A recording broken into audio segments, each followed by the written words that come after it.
datanya lari ke toko lain gitu. Kalau matahari berkot kemudian berkot ada yang di 95, ada yang di 59. Matahari di Bandung aja bisa berkot 46. Kemudian BIP 595. Kemudian konsultasi piring 359. Kalau itu salah kita mewajibkan berkot maka lari datanya ke toko lain. Nah, dalam melaksanakan penyampaian barang ini juga selain teliti, schedule-nya juga harus satu persatu. Kenapa harus satu persatu? Karena tidak menutup kemungkinan label harga dengan deskripsi barangnya bisa berbeda, Bu. Misalnya ada baju ukurannya misalnya ukuran S ya. Barcode-nya sih harusnya S kan. Nah, ada juga kejadian di barangnya ukurannya S tapi barcode-nya ukurannya M. Mana yang harus kita scan? Tetap barcode-nya, walaupun tidak sesuai dengan fisik barang. Karena barcode itu ya yang sudah terinput di data toko itu yang tadi walaupun barangnya kita scan sesuai barcode.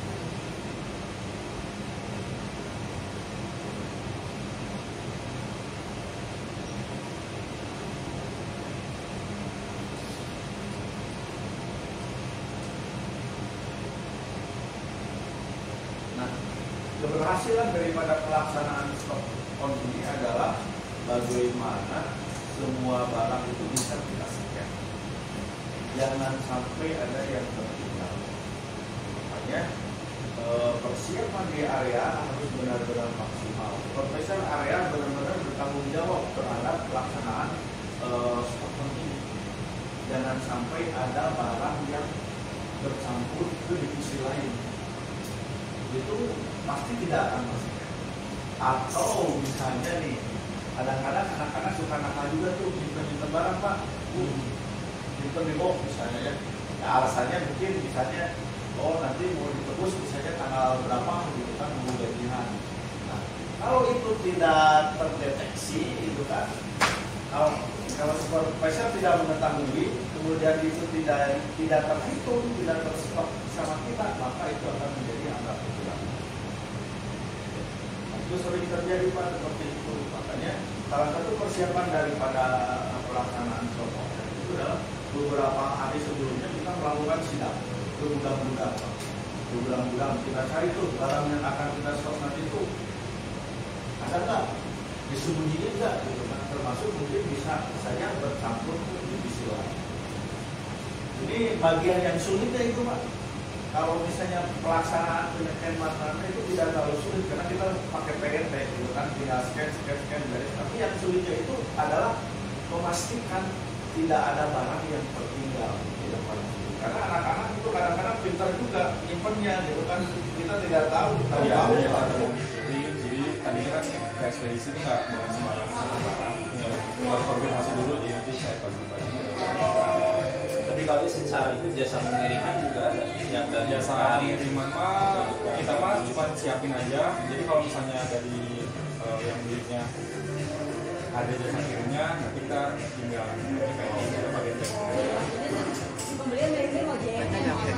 Customer mintanya yang warna yang 22 atau 24. SPLB 6 24.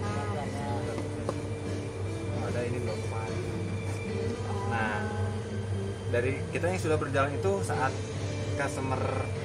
barangnya tidak ada, misalkan di SPLB 6 size 24, kita cari alternatif lain, misalkan adanya yang 25. Kadang customer itu juga mau ditawarin naik satu atau turun satu. Kan, kalau untuk anak kan masih bisa tumbuh. Masih bisa ya. Tapi kalau misalkan udah yang dewasa mah. Ya. Kalau yang ini kan SPLG ini udah beda model. Udah beda model. Nah, terus kadang ada lagi misalkan ini kalau masih ada SPLB 6 yang warna navy, adanya 24 navy ya, kita tetap tawarkan juga. Jadi kita kalau barangnya memang tidak ada, kita tawarkan alternatif. Gimana caranya memang Harus sampai harus dibeli, goal ya. harus goal. Ya itulah. di sini ada barang yang promoan nggak? pertemuan kita sudah di display semua sih, jadi kan Bazar. kalau bazar rata-rata Sevi, kalau DP ada di area juga gitu. Itu berarti merek Nevada itu nggak ada di bazar gitu ya, cuma di sini doang. Rata-rata bazar itu memang barang yang buat yang barang murah sih sebenarnya, cuman kita lihat lagi kondisi barang tiap brandnya memang ada nggak gitu. Tapi pernah saya beli kole di bazar kayak gitu di Jakarta ya, di Pejaten. Jadinya murah. Oh iya. Harganya kan 200 jadi cuma 75 atau 80. Ya, idealnya memang barang murah itu di bazar 60% sebenarnya. lumayan. Jadi karena kan mindset orang bazar wah barang murah.